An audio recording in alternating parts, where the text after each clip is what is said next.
Hi, I'm Papa Bear. Welcome to Kati Patang Trial Room, and we're in session with Perp and Varun.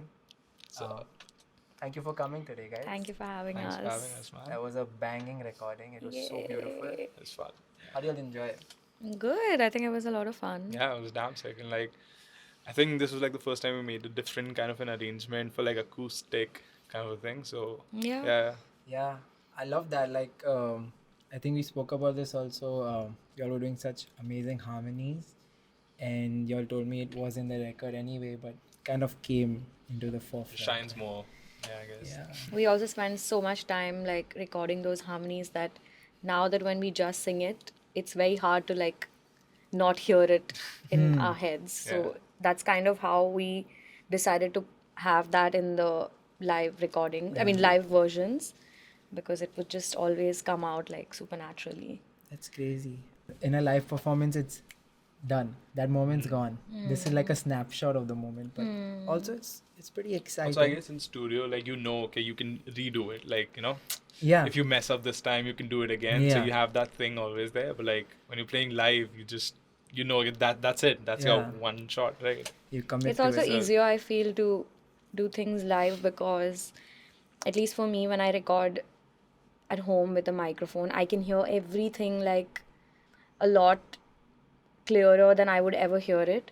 And that's when I'm just like, oh, I messed up there. I want to fix that Yeah, immediately, exactly. you know. Yeah. But I used to feel like how you would feel back in the day. Yeah. But then I feel like the lockdown kind of changed everything because then life became all about recording everything Right. at home or Right. like just always recording stuff more than doing things live. So today I was actually a little nervous because I'm so used to, I haven't done this in a very long time Yeah. of recording something live.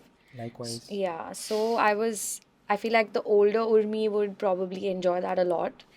But because of spending so much time like recording stuff on a microphone at home and being able to fix what I did immediately and stuff was a bit. So today I was a bit like, let's see. But I think you did a great job. I mean, I know the perfection in you, and the perfectionist in you, Wow, thanks. and you pretty much let it roll, man. I feel like it's been a theme, I think, with the trial room sessions that people have not been scared to try.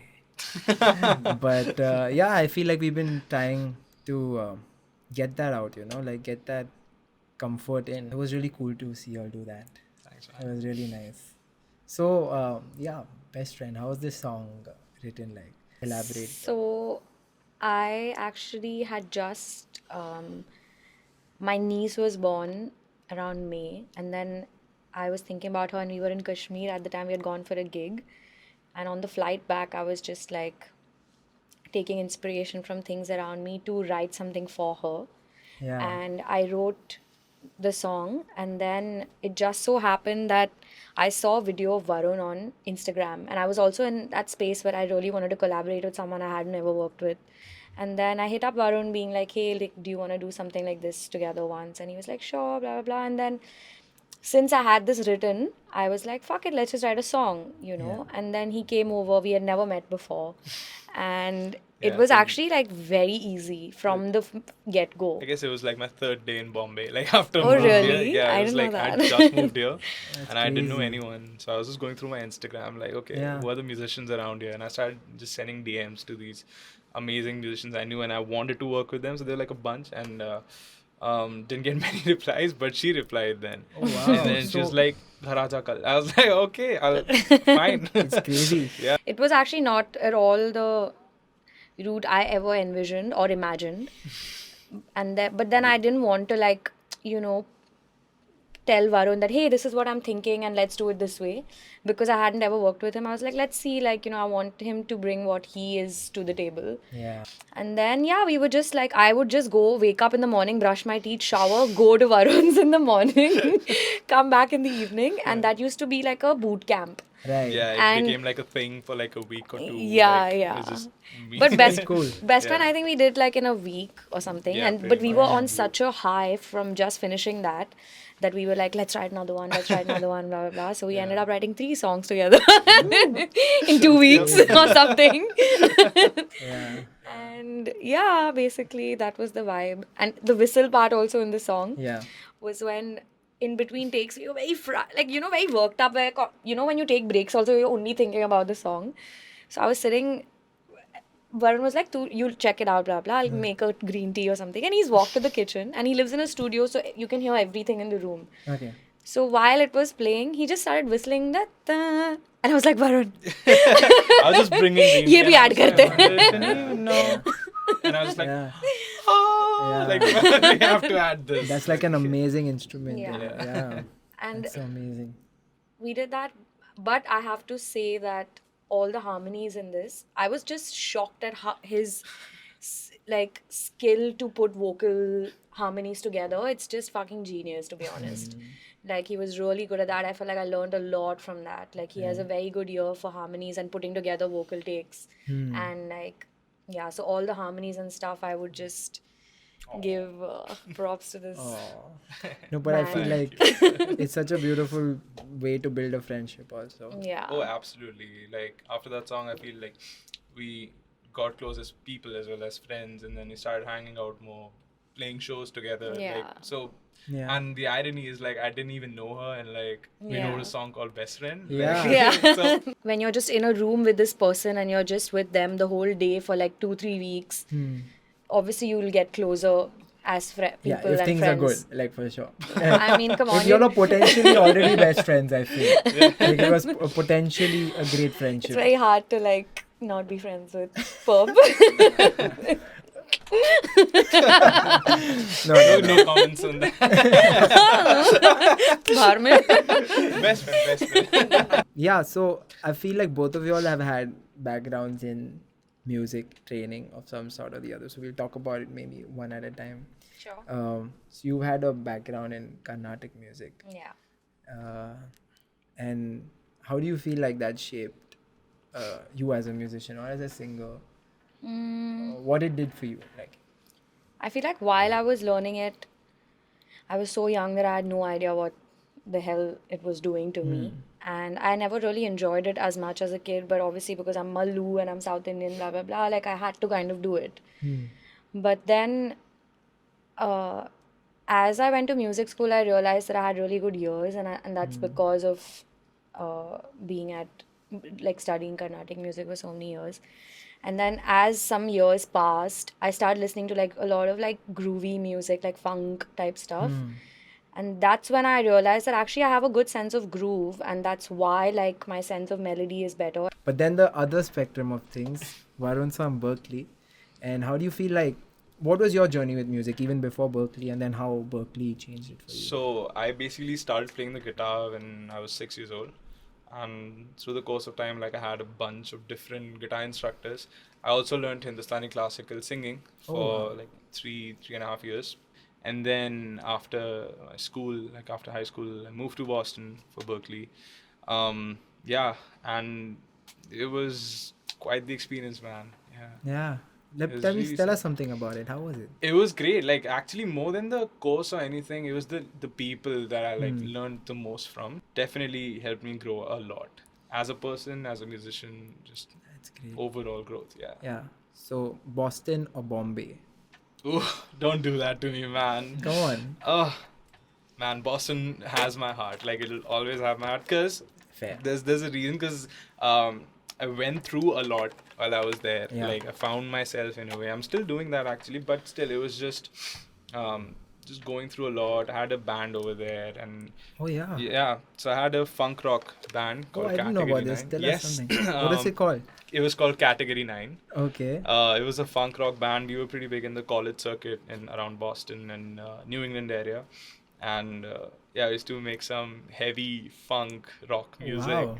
Yeah, just like We need- headbanging Are you all music. there anywhere online? We're on Spotify, Apple Guys, Music, Category everywhere. 9. Yeah. Shout I've out. heard We some got a- stuff. we It's got, really we got a couple of it's songs hard. out there. Yeah, so we spoke about Varun's other musical acts. So you had Mr. Maluk and the Gumbas, and you had Safar Utre. Oh my god. And now there's Can we Perp. cut? No, but I Zoom into that face. Zoom karke. Zoom and take it into, you know. But no, I was a fan of both projects. I think both Sticky and Urmi were part of Safar Utre, and that's where I heard you first. And then Mr. Maluk and the Gumbas, and I loved all that music as well. But maybe you can just talk about how it was different then and now being Perp and like making music as Perp. How was the transition, or what was the journey like? Hmm. I feel like with the duo project, Can you say I'm not even able to say the name. Sticky, what did you do? Okay.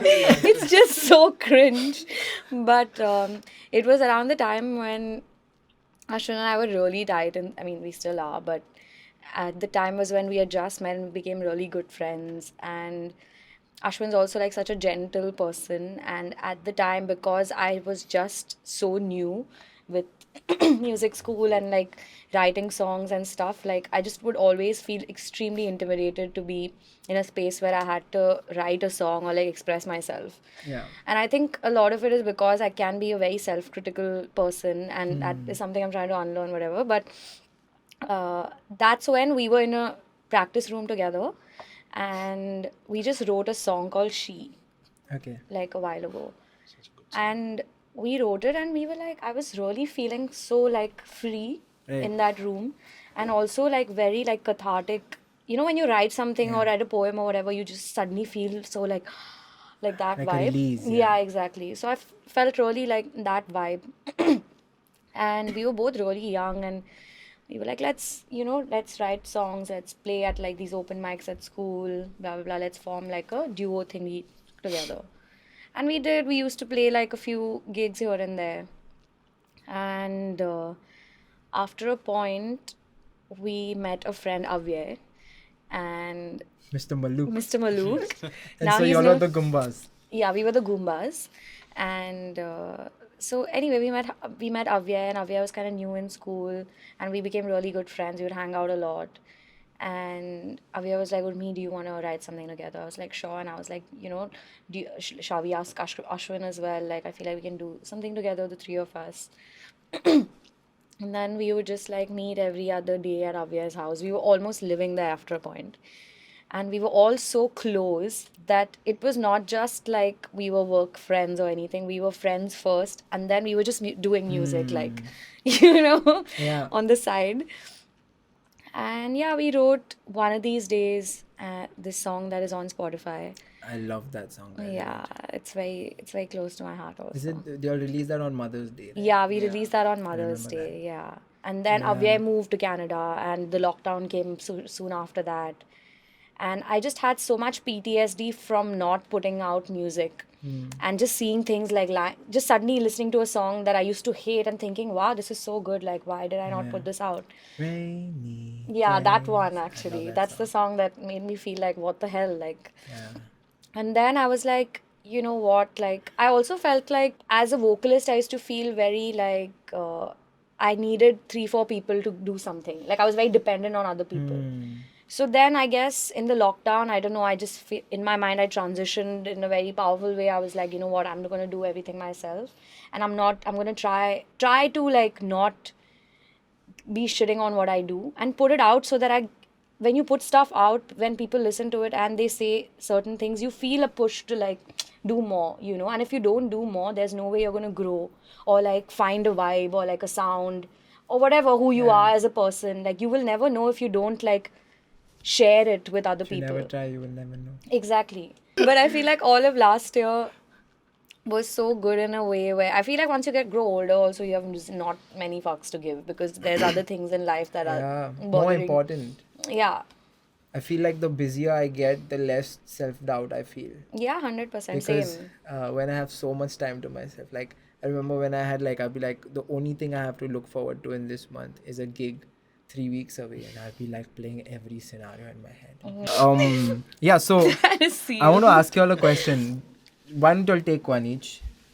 Do you feel like you're more of a zesty amber or like a snappy wheat? Maybe y'all can. I'm definitely we'll the snappy definitely have wheat. to. Snappy wheat? Yeah, absolutely. Do you want to read something at the back? There's like a description for the beer.